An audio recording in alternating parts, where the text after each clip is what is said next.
Good morning and welcome to today's event, which we are co-hosting with the Association of Women in International Trade. We are so pleased you could join us today. As you know, if you've been on any of our 120 webinars over the past 2 years, we couldn't be more thrilled than to be able to welcome so many new participants at our events, whether as speakers coming to us from around the world or viewers in over 100 different countries at our events over the past 2 years. We will continue to provide most of our content online, but we're also going to slowly start pivoting back to some in-person events again in Washington, all of which we expect to show online as well, starting with a very special event on May 10th, looking back at 10 years since the US-Colombia Free Trade Agreement went into effect. That event will be our first in-person policy event since March 2020 and will also be available online. We'll also be hosting a webinar previewing the US-European Union Trade and Technology Council on May 13th. We hope you'll join us either in person or online for these events. Information is linked in the chat. You can find it on our website as well, www.wita.org. At WITA, we're also trying to do our part in giving back to the global community that we're part of by supporting a fundraiser with the World Central Kitchen to feed refugees and people in need of food in Ukraine. If you'd like to join us in supporting World Central Kitchen, you can find information in the event program you received this morning, and we'll share a link here and on our website. As you know, if you've watched any of our webinars over the past 2 years, we like to call out the names of some of those you're in community with in Zoom, even if you can't see them here today. So welcome today to Jamila Thompson with the Office of the United States Trade Representative, Barbara Matson with the Minnesota Trade Office, Kelly Faye Rodriguez with the House Ways and Means Committee, and Bridget Kelleher with the Office of U.S. Senator Catherine Cortez Masto of Nevada. Welcome Jamila, Barbara, Kelly Faye, and Bridget, and welcome to all of you. If you're joining on Zoom, you can ask questions of our panel using the Q&A tab, and we'll try to get to as many of those as we can by the end of our session. You should have also received a copy of today's event program by email, so we can dispense with lengthy introductions and move right to our event today. To start with, we'd like to welcome 3 new guests to the WITA stage. First of all, welcome to Anoush der Boghossian, the head of WTO's Trade and Gender Unit and the founder and chair of the WTO's Gender Research Hub. We're so pleased Anoush could be with us here today. It's also a real pleasure to welcome Letitia Love, Director of the International Affairs and Trade Team at the U.S. Government Accountability Office, the GAO. For those of you who are not familiar with U.S. government agencies, the GAO plays a central role in oversight of U.S. government policy and programs. Welcome, Letitia. I'm also delighted to welcome to the WITA webinar stage Desiree Leclerc, Associate Professor of International and Comparative Labor Law at Cornell University Law School. Desiree has been a leader on trade and gender issues and trade and labor issues in the United States and globally when she was with the ILO in Geneva. We're delighted she could join us today. And finally, our moderator today, a good friend of WITA and many of you, Maria Luisa Boyce, Vice President for International Policy at UPS Global Public Affairs. Maria Luisa and her colleagues at UPS are frequent collaborators with WITA, and we're very grateful to her in helping make today's event a reality.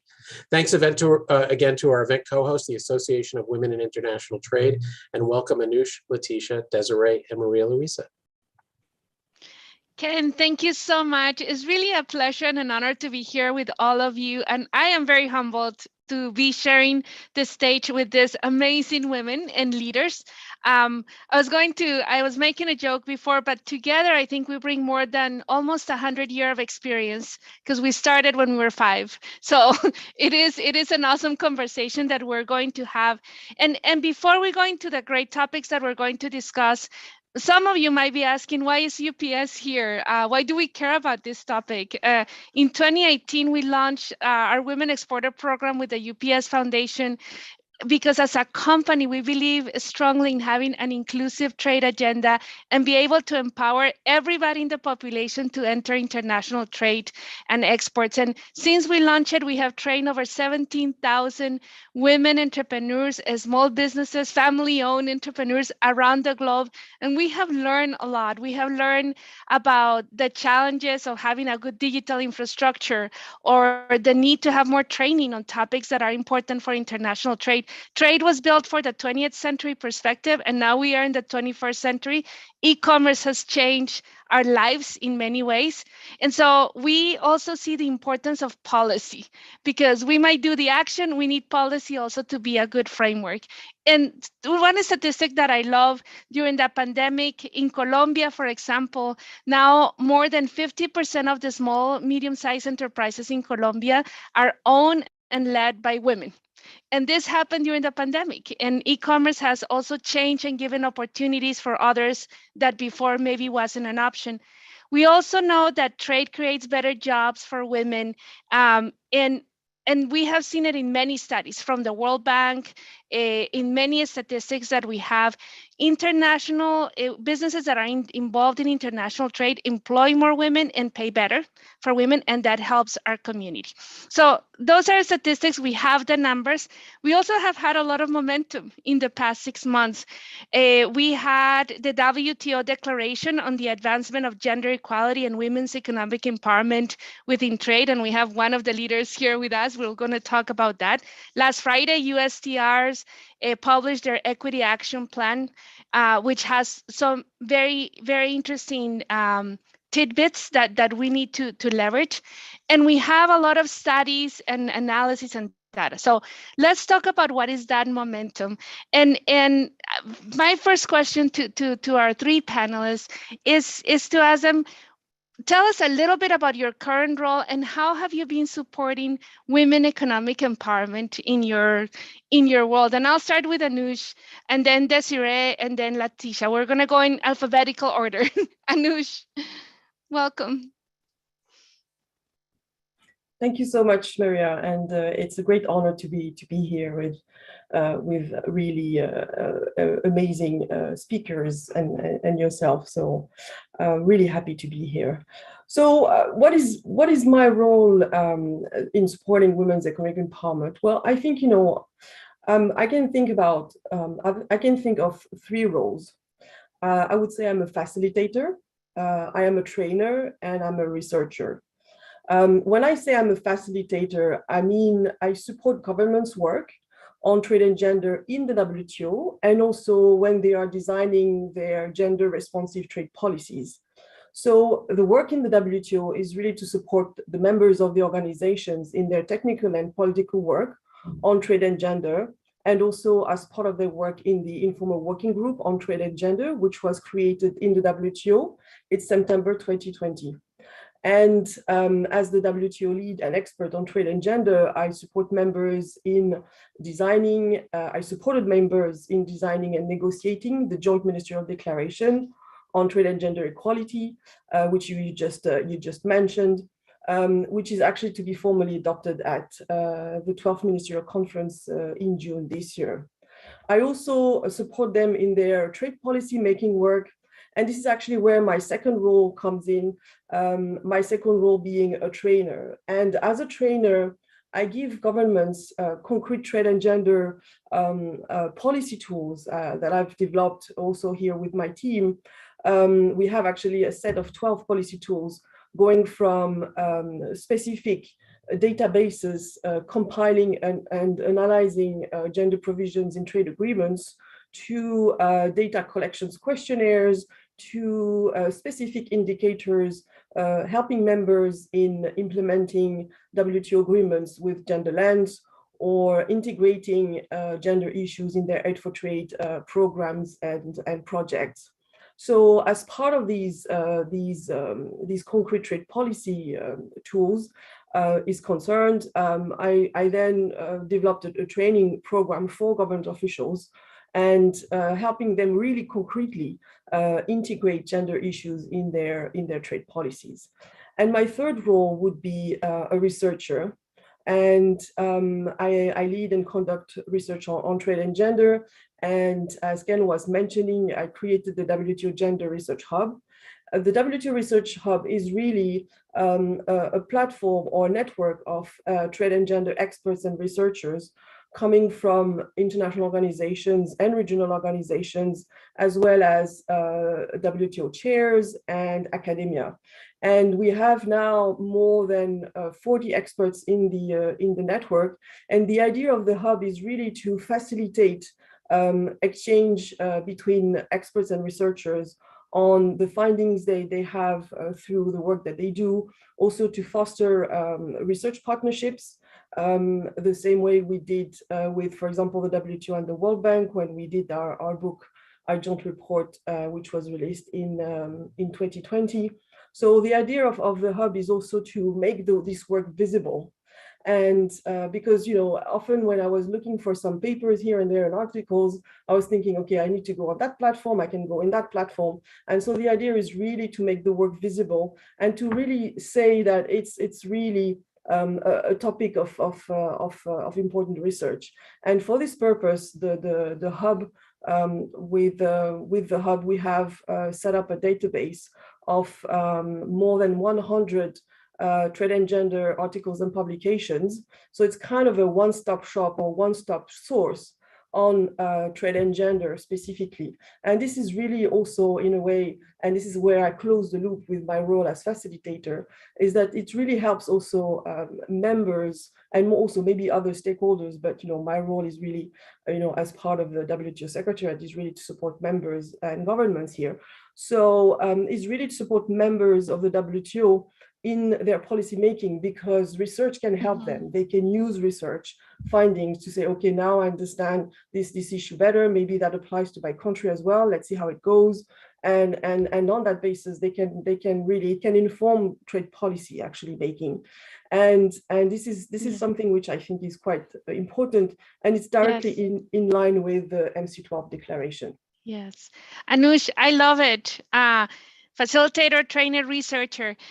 I love how you paint that and how many resources are available. Desiree, tell us about you.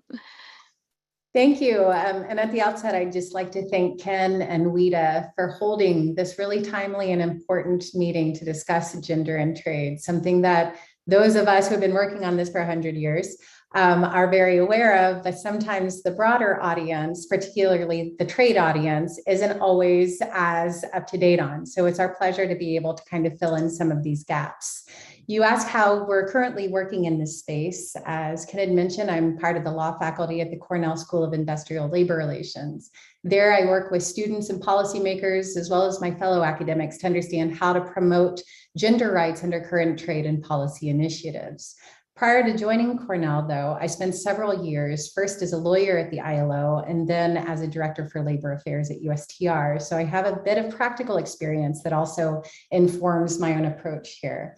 When I was at the ILO as a lawyer in labor standards, I worked a lot with governments and stakeholders on understanding how to employ fundamental labor rights through technical assistance programs and through legal advice that might support equal opportunities for women and girls that would actually have meaningful impacts on human lives. For instance, I worked on the ILO's conventions and standards prohibiting child labor, including the worst forms of child labor.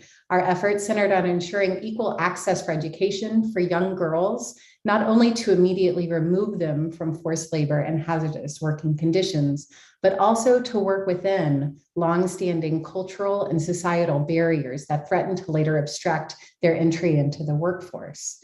Later, as a director for labor at USTR, I learned how trade markets and relationships can open up new pathways for women. US trade agreements have, for decades, committed trade partners to the fundamental labor rights stated in the ILO's declaration. One of those rights, and I think folks sometimes overlook this, is the elimination of discrimination in employment, which includes discrimination on the basis of sex and arguably gender. While at USTR, I worked with trade partners to align various cultural practices and ideologies with their commitments to do away with sex-based discrimination. I use the information I've gleaned from those very challenging jobs to teach our future labor and gender rights leaders. We look at how even global labor standards seeking to achieve equality struggle under the weight of cultural beliefs and institutional restraints. We talk about how various regulatory systems, including trade agreements, should protect gender rights through democratic processes rather than through thick, bright line rules that would, to be frank, just be disregarded by developing countries.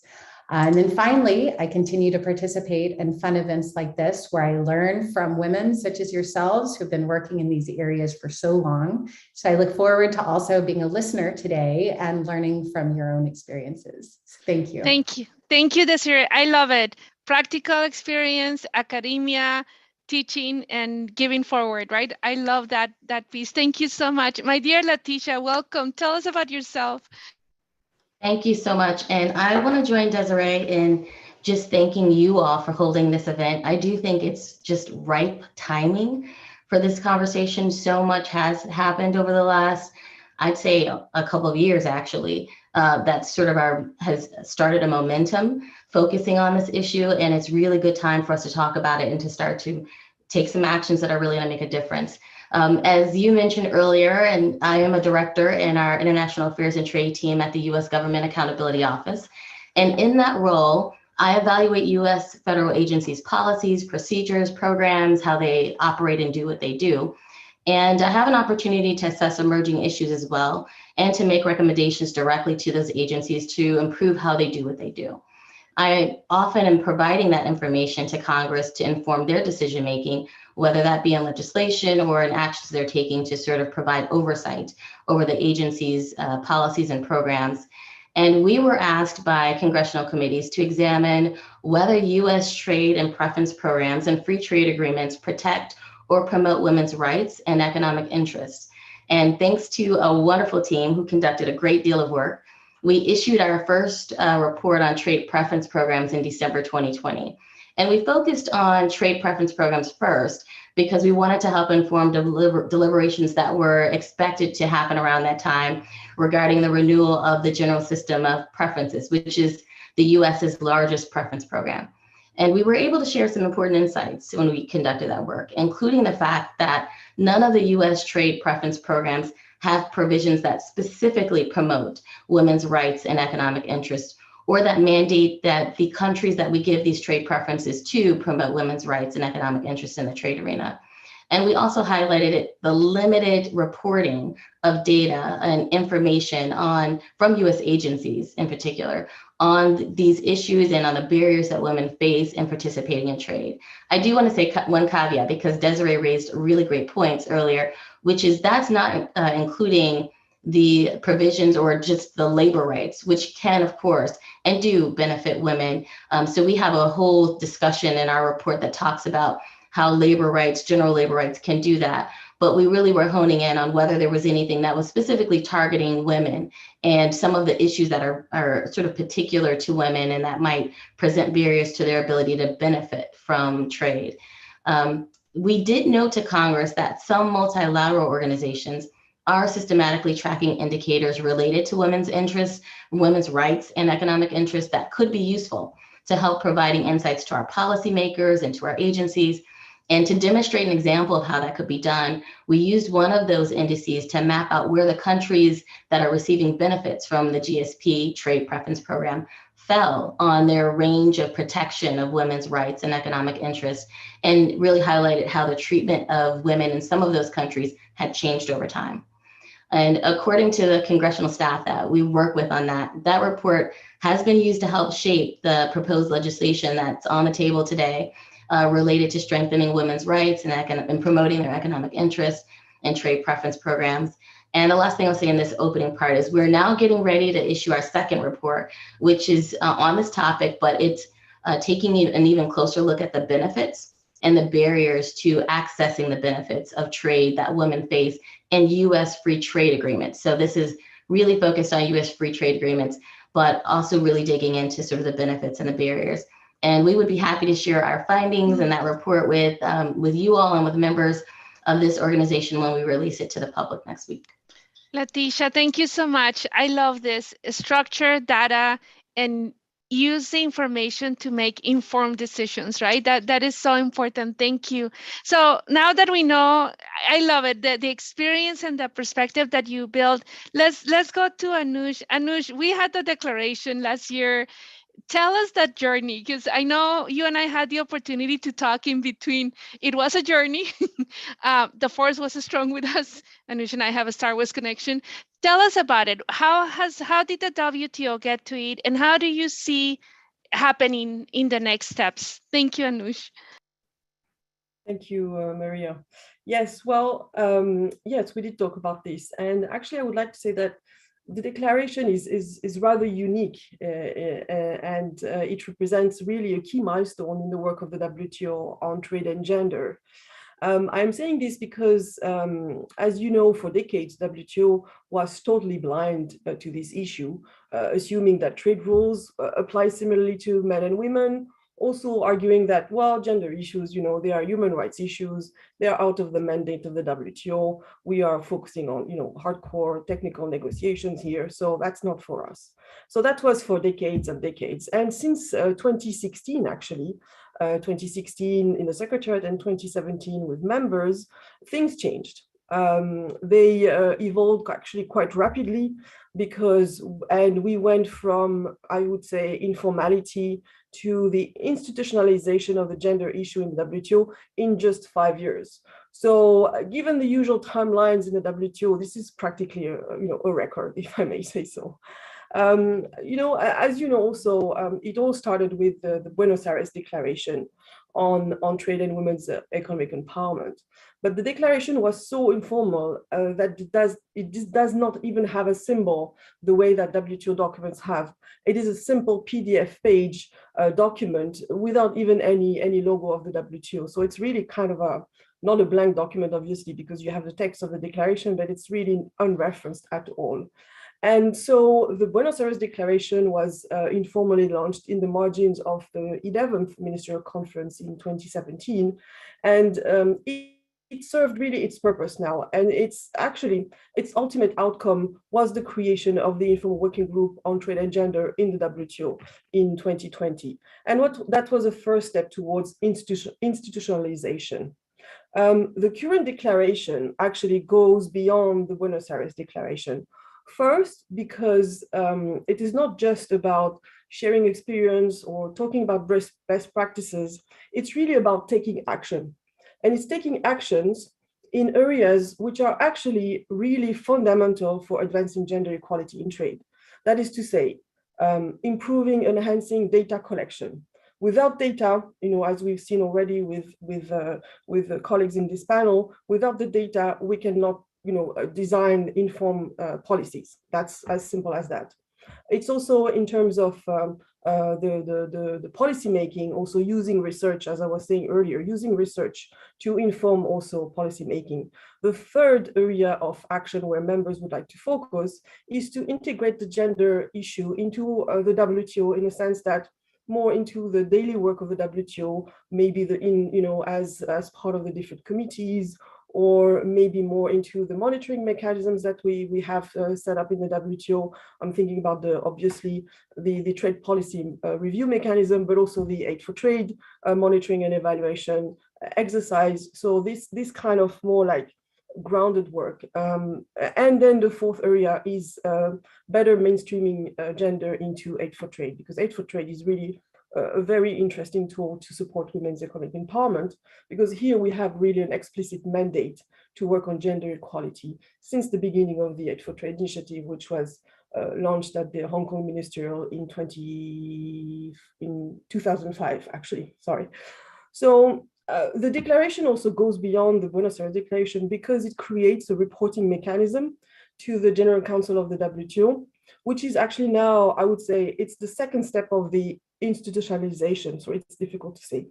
And this is quite actually unprecedented because we haven't seen really an informal working group reporting back to the General Council on an annual basis about the progress made in the actions that members agreed to take. So in sum, I can say that the WTO gender focus was built in a quite an unusual way, from total blindness and total informality to institutionalization. Mm-hmm. Anoush, I love it, right? And I think one word that comes to my mind as I'm listening to you is the intentionality, right? Of being more intentional about about those policies.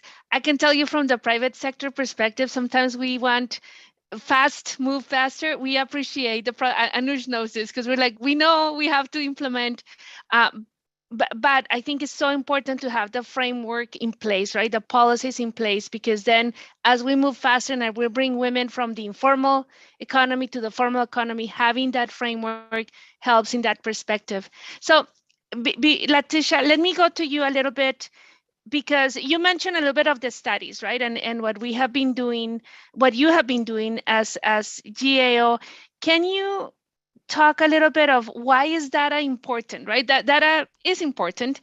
How has GAO, as you have gone through the journey of what you mentioned, how did you put your goals, right? How were you intentional about the information? Tell us a little bit more, and how can we use it in a way? Sure. In the report that we issued on trade preference programs, as you mentioned, and I want to talk about, spend some time talking about the data and what's not there. So, and what's happening right now, which I find encouraging to try and put us in a position to get the data in the future. Because there isn't a lot of gender disaggregated data out there, and I say a lot of, by that, I mean almost none, right? Gender disaggregated data from the US federal agencies that could easily be accessed by those decision makers that need to use that information to inform decisions. We were looking for multilateral organizations and others who may have indices that track certain indicators that related to women's economic empowerment and to ways that might affect their ability to participate in trade as entrepreneurs, as consumers, as workers. And that's why we leaned on some of those indices that we found to say, there is some information that could be leveraged to really consider these issues if we don't have perfect data now. Here's some examples of how we might be able to use the data that is out there. And so our report showed some examples of that. Some of those indices that were developed by UNDP, by the World Bank, and by the OECD track things like women's mobility, their ability to have access to property, which might impact your ability to be an entrepreneur, access to credit, education, things of that nature. And so we wanted to highlight that. But I do want to go back to the challenge that we've identified, which is that we do need the data. Data is vitally important. And we sort of provided some insights in our report on the limitations that we're facing in obtaining that data. And without actually having, I think Anoush mentioned this, gender disaggregated data, or data where we can really see the impact on women in trade and all those different roles that they play, we're really not able to make well-informed decisions about whether the impact of our trade provisions on women in those different roles, as well as whether the actions that we're taking, the U.S. federal agencies are taking to try to remove barriers or to facilitate access to the benefits of trade, whether they're working. So our published report deals with that, but the report that we're going to issue next week really delves into it in greater detail. And I think I can say that without giving away exactly what we say about it before we issue it. But it's a huge topic in that conversation, and we really engaged the US ITC on that issue to better understand the data that they're using and the challenges they may be facing with the limitations that exist in the data. So one of the things I'd like to say that I'm encouraged about related to data is, as we shared this information with Congress, and I know they were also getting information from others about these types of limitations, we're seeing how that need to obtain data is being considered in new legislation that's being put forward. So right now, in both houses of Congress, they have now passed trade-related bills that, among other things, would, and I'm going to speak to GSP just because that's our published work, that would extend GSP, which expired in 2020, but both of the bills in both houses would amend the GSP to include elimination of workplace discrimination, but also to include reporting on gender-related business and economic data. And those are topics that we both covered in our report in 2020. And conferees have now been selected to sort of reconcile those bills. So it's on its way potentially to becoming law. Some specifics in there that were encouraging, I think, on this is that some of the draft language in those bills would propose tracking progress towards achieving the goals of the Women's Entrepreneurship and Economic Empowerment Act of 2018. updating definitions to include elimination of workplace discrimination, adding a new section that measures how well GSP strengthens and maintains worker rights and women's entrepreneurship and economic empowerment. And lastly, calling on USTR to encourage and support the reporting by beneficiary developing countries of sex disaggregated data and business data in alignment with the UN's SDGs, the Sustainable Development Goals, in particular the one on gender equality and decent work. So I'm just encouraged that this is a part of the discussion now. It's on the table, it's a part of the debate. Who knows what exact language will end up in the final law, but the fact that we're talking about it right now and that we're considering how to get this data, how to use this data so that we can make more informed decisions is very encouraging. And I'm just really excited that, you know, we've been able to help be a part of informing Congress. And I know that the work of my colleagues here on this panel have as well. Thank you, Leticia. I really appreciate your perspective and listening to you and Anoush, right? And Anoush, something that the wording that you use, that the declaration takes a step forward. And as Leticia speaks, how are we using that data, right? And integrate it more in decisions to make certain that we keep going moving or keep having the momentum, but turn it into actions. So I'm going to turn to Desiree, because Desiree, you have an interesting perspective with your experience. You have written very interesting documents. As you're listening to Anoush and Leticia that have the data moving forward, what do you think? How is this looking? Do you see momentum or change? Give us your thoughts on that. Thanks, everyone. And before I talk about my thoughts and my research, I want to pose a question that I would like to hear from Anoush and Leticia about as we move forward about data. I think that the efforts are excellent to be able to get more information. I applaud those efforts, but I also work with the LGBTQ communities and others who identify themselves as non-binary. And as we move forward and pushing forward a very black and white bifurcated system of people who represent or recognize themselves and identify themselves as women and men, and we kind of concretize this into a database system, I'm wondering who we're leaving out. And not only do I wonder who we're leaving out, I'm worried about who we're exposing. And I raise this because a lot of the developing countries that we're trading with and that we're working with do not view gender as progressively as we do. And they would love to have an excuse to force workers and to force members of their community to out themselves, right? They would love to be able to violate privacy rights in order to get further information for retributive actions. For a long time, the debate has been, how do we preserve the right to be private? How do we preserve the right either to not have to express oneself or to be protected once one has expressed themselves? So as, like efforts are full frontal on getting this data, I just raised two considerations, and I would like to hear your thoughts on what types of safeguards are being put into place simultaneously, not as an afterthought, but simultaneously, to make sure that we're not forcing people to categorize themselves other than how they would categorize themselves because they're faced with a template, and how to protect those workers who might be categorizing themselves or identifying themselves in a way that exposes them to bias or other negative actions. Now, with that being said, I'll turn to the question that was asked, which is kind of my perspective on some of these broader elements. I want to start by saying I was at an event the other day, and someone said, it was with policymakers and academics, and someone said, it would be really, really great if every once in a while someone would go ahead and suggest that policymakers are doing something right, instead of just constantly hammering on what they are doing wrong, which academics like myself really love to do. So again, I appreciate this panel because I think that it does give us an opportunity not only to recognize the good work going on at the WTO, but also to note the really, really good work that's going on at USTR with Ambassador Tai's efforts to really bring some of these equity issues to the forefront, notwithstanding the great amount of political sensitivity and backlash I'm sure that her agency is incurring.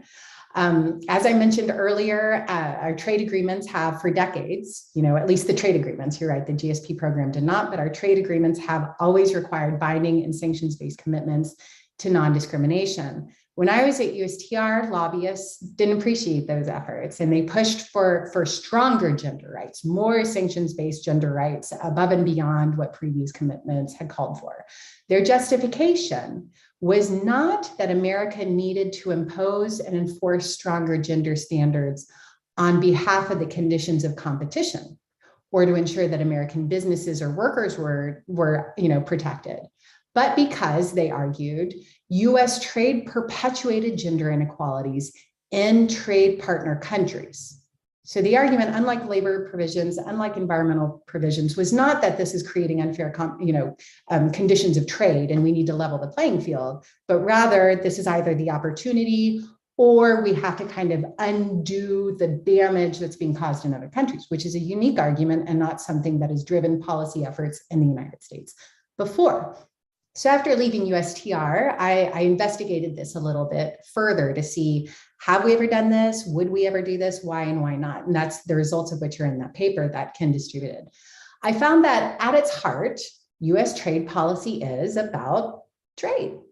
It seeks to police the conditions of competition.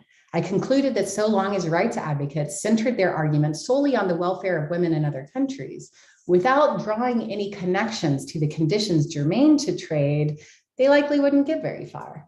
However, my bigger takeaway was that gender is a special issue, and by its nature, it could benefit from trade agreements, just not in the way that we've seen with traditional trade matters.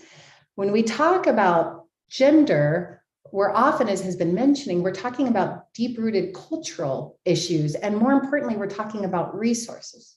We're talking about limited resources that prevent governments, potentially taking culture into account, from allowing women to have the same opportunities as do men. My background at the ILO and USTR gave me a different perspective on how to approach this issue than some of my colleagues. Why would we, this is my deep-rooted concern here, why would we address problems that are institutionally or resource-related by threatening to hurt economies further, by imposing sanctions, by imposing financial penalties against them for non-compliance? We're removing resources that are needed in order to help alleviate the problem that we have. It makes no sense to me. So given that it is the lack of resources in the first place, I suggest that we treat this as a resource issue. And I think that these are the solutions we're seeing at the WTO. I think these are the solutions that we're seeing at USTR, and I applaud those efforts. These are the types of assistance also that have led to meaningful change on the multilateral platform through the ILO. There are numerous examples.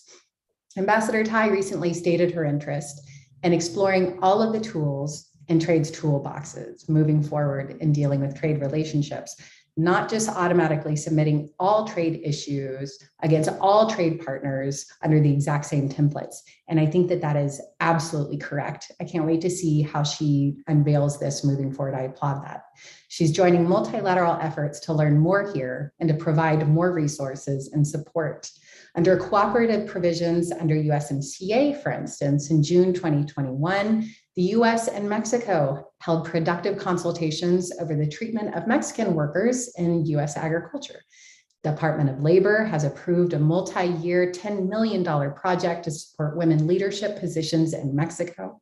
I think these are all admirable efforts. They get too little attention in these usual trade talks and criticisms against the agency. And I think that we should take a minute to recognize the positive momentum in this area. Thanks. Thank you, Desiree. I love your passion, and I love the questions that you're bringing. I think you're giving us more content for another event, Ken and Diego. We can do on this on some of the topics. I love, and if I may, before I pass it, give the opportunity to Leticia and Anoush to maybe comment to your comments. I can tell you from the private sector perspective, I am always re-energized by the passion of women entrepreneurs around the globe. We are in over 89 countries. We're doing a lot of women export programs directly in the countries, and I always see the passion. And for us, sometimes some of them have told us in the trainings that I didn't know I could export. and it's fascinating, right? So to your point, the rules are there, and it might not be the rule that trade is there. Sometimes are the layers between the trade regulations and getting to the bottom, right, on that piece. And I remember this lady in Mexico, beautiful shawls. She came to give me a hug afterwards. I almost start crying, and if my boss is listening, she knows I cry a lot on that. I get, and tell me, thank you. I didn't know I could export. That it is possible. I didn't know I could open a bank account, right? Because culturally, she has been told she needed a husband or a father to go and open that bank account, but legally she can do it. So the regulations, to your point, Desiree, are there. Sometimes the layers or the understanding not there, right? How do we connect those points? We're seeing that in the practical piece, because we're also training women to move from the informal to the formal economy so that they can see what they have access to. So I love your thoughts on that perspective. And on USMCA, I do have to give a shout out to Chapter 25 that recognizes small businesses and women entrepreneurs. And I know it's not as a forceful in terms of the language, but that framework has opened opportunities for women in Mexico, US, and Canada. Latisha and Anoush, I don't know if you want to comment anything to Desiree's point before we move forward. Latisha, go ahead first. Yeah, sure.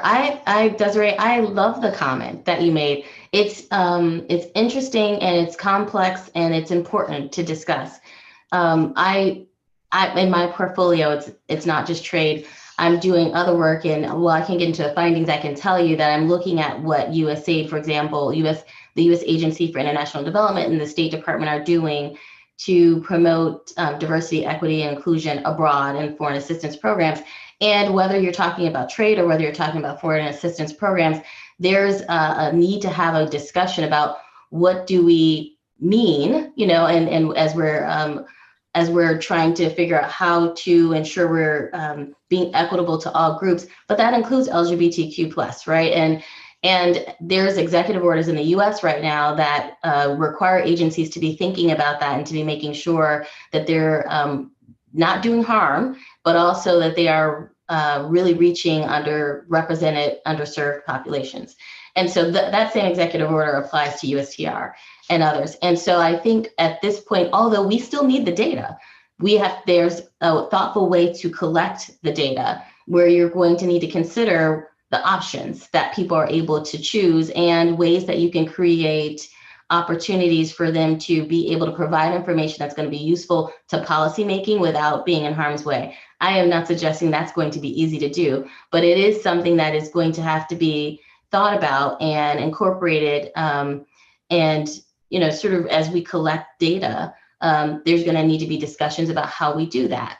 I don't think it prevents us from collecting data because we can't make really informed decisions without data, but it does mean that there's some careful crafting and thinking and options that are available when you are making choices for what people select and things of that nature. So I think it's a great conversation to have right now as a part of the broader conversation about collecting data.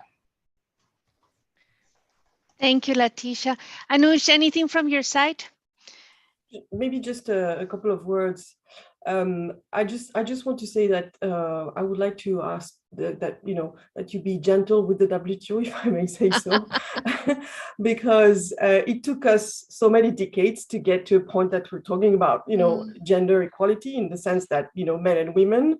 So I don't think right now members are ready to talk about, other kind of genders, if I may say so. Mm-hmm.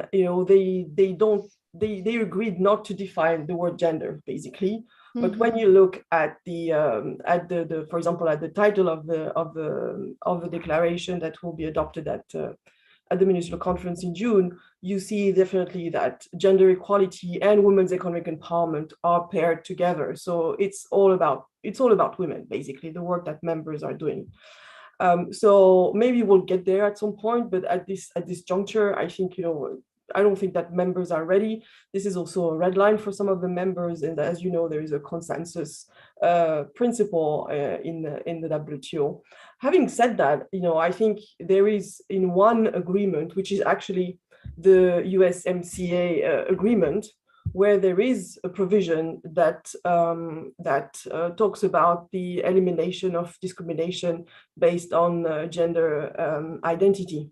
So, and it's a broad one, but it's also looked at also this kind of discrimination in employment as well.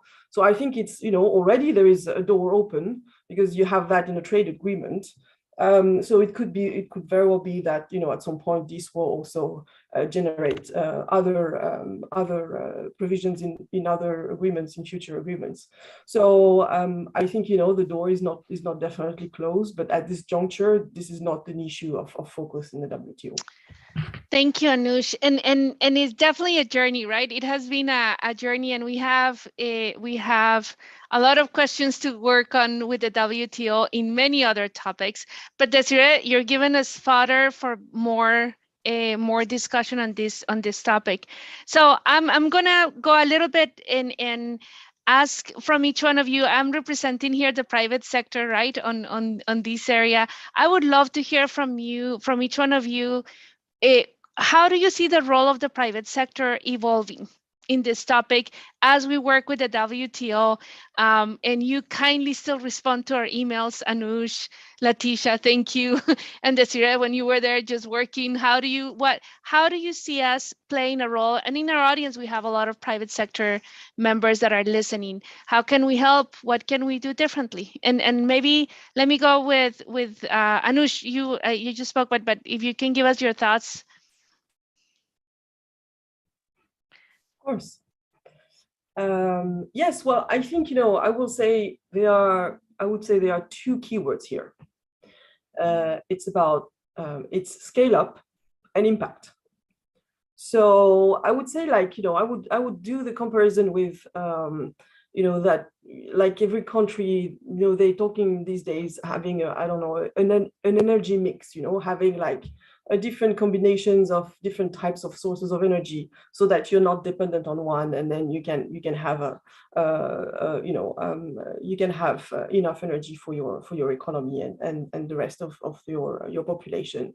So I think similarly to that, we should also have a gender mix, and that means a big involvement of the private sector. That is to say, I would say a combination of policies, programs, and partnerships to support women more fully. When I talk about scale up, I mean this kind of combination of partnerships and policies can help them in terms of, for example, education, which would lead to better jobs, better income, obviously, especially in trade and export sectors, or in accessing male-dominated sectors where women could be paid 2 or 3 times more than in traditional economic sectors where they work. For example, in France, it's quite interesting to see that there is a special school for women to be trained to be truck drivers, for example. So I think that sort of scale up, first of all. And I would say it's not just about capacity building or education. We see a lot of these programs. We see, most actually of the programs developed by governments are focusing on capacity building. It's very important, but we need more, and we need also to combine other things. And when I talk about scale up, it's also scaling up. It's also helping women when they are women entrepreneurs, not just to expand their business size through trade, for example, through exports, but also to help them focus more on innovative products and services, for example. When we talk about innovation, we also think, it's about new technology. So women are already not trained in I would say, somehow basic technology. So what about new technologies? I don't think it's just about innovation with new technology so far. It could be innovation in agriculture, for example, in farming. It could be innovation in other ways of the business, because we see that a lot of these women. And Mario, you were mentioning these women entrepreneurs that makes really nice shawls and pashminas, and so many other women are making really nice shawls and pashminas. So they are really competing with each other already on the domestic market. They're also competing with each other with similar products on the international market.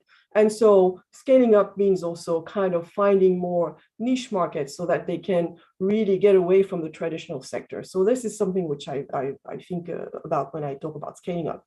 I'm thinking about scaling up in terms of using trade policies to give women social advantages. And here I'm going to take an example, which I think is quite enlightening. If we look at what the Philippines did, what they did is that they first crafted a policy focusing on a very specific export sector, which is actually driving their economy. And to say, okay, well, there is somehow we need more workers in this field. We need to expand, and so we're going to give incentives to the private sector, which is export oriented, to hire more women. Great. So an incentive could be financial, for example, tax-free or something like that. Great. Private sector says yes, perfect, excellent. But actually, we can't hire women because we need more. We need our teams to work also at night. And the code of the law in the Philippines were saying, well, women are not prohibited to work at night. So they went back to the government and they say, okay, well, we need, if we want to take care of this, if you want us to hire all these women, then we need to have these changes in the law. So this is what the Philippines did. But then what the Philippines did also is that the government said, I'm not just going to change the law and allow night work for women. I'm going to ask the private sector to set up safe transport for these women to go from their homes to the company at night. I'm going to ask also the companies to set up safe spaces within the company where they could rest, because they would have, breaks or whatever. I'm going to ask the companies to introduce, let's say, how call it, a nutrition program for women that are lactating, for example, and so on and so forth. So they added some conditions to all these to just changing the law to advantage the private sector. And this is where we could see actually an interesting way of how the private sector and the government were partnering to have actually to not just to provide a job and income for women, but also to provide let's say a safer social environment for them to work in. So I think that sort of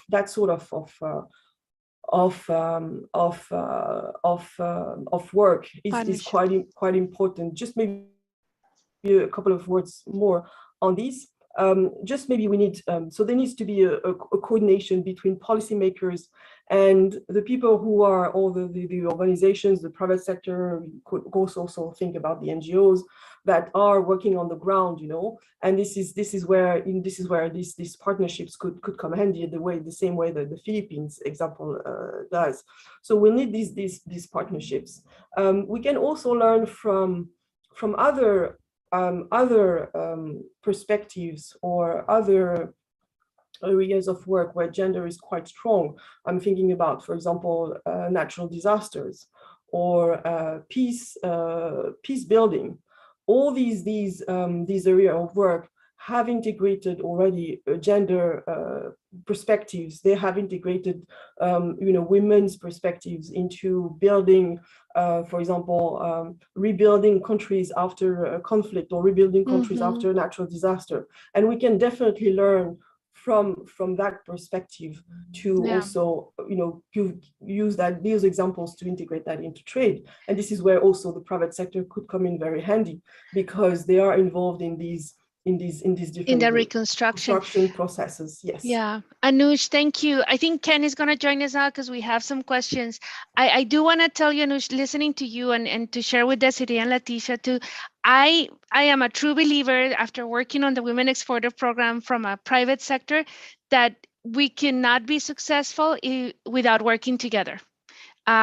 Because it does take a whole community to support that empowerment and that learning process. You need the sense of speed of the private sector or the need of moving faster, the practical implementation, but you need the process and the frameworks that the government bring to the table. So I'm a true believer of it. I have seen it in the past 4 years. Ken, pass it over to you.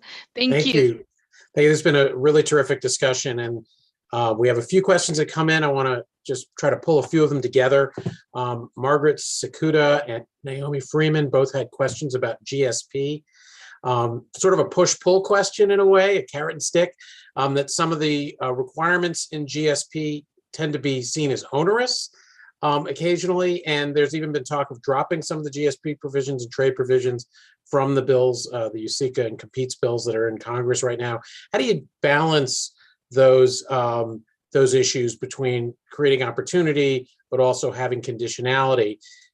And then within GSP, there are obviously limitations. It doesn't cover textiles. It doesn't cover a lot of agricultural products, areas where women tend to maybe work more.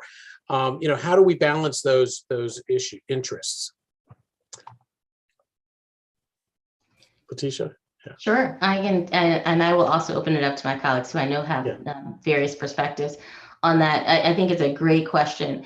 And when we're, speaking of sort of the onerous requirements that were brought up and the need to maybe reduce some of those requirements, especially since we're talking about developing countries. At the same time, we're talking about wanting to make sure that we are promoting economic rights and our economic interest and rights for women in those countries, which could lead to the opposite, right? Creating more requirements. I think that one way to think about it, and this is a policy decision, GAO doesn't make those decisions, but I will offer one way to think about that, is that it may not just be about a carrot and stick. It may be about capacity building and other supports that could be provided to help encourage women in those areas to be able to be a part of the trade, I'm going to say participate in trade in all those ways that we talked about, consumers, workers, and entrepreneurs.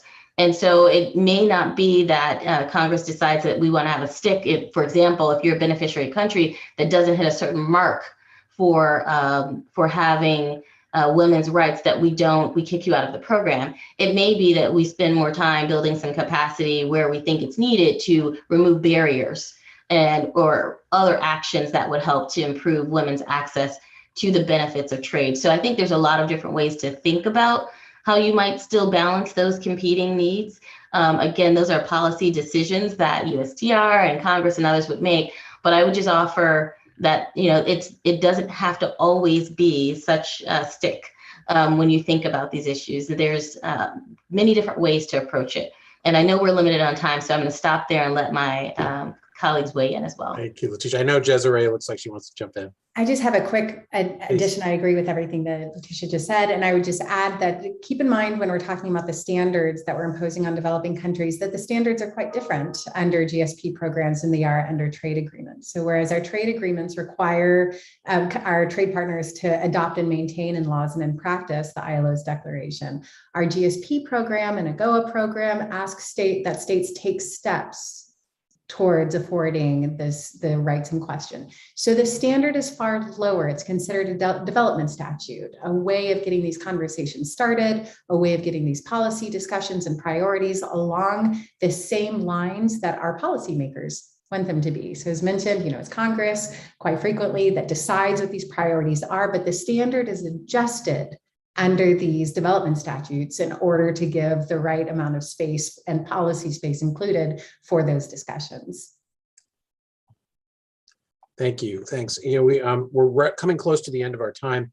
We had two different questions come in about the same topic from Rupa Ganguly and Jamaica Gale, both asking about women's access to technology and how that is that a barrier that is faced, especially for small and medium-sized enterprises, and what can be done to help address some of those digital barriers to trade.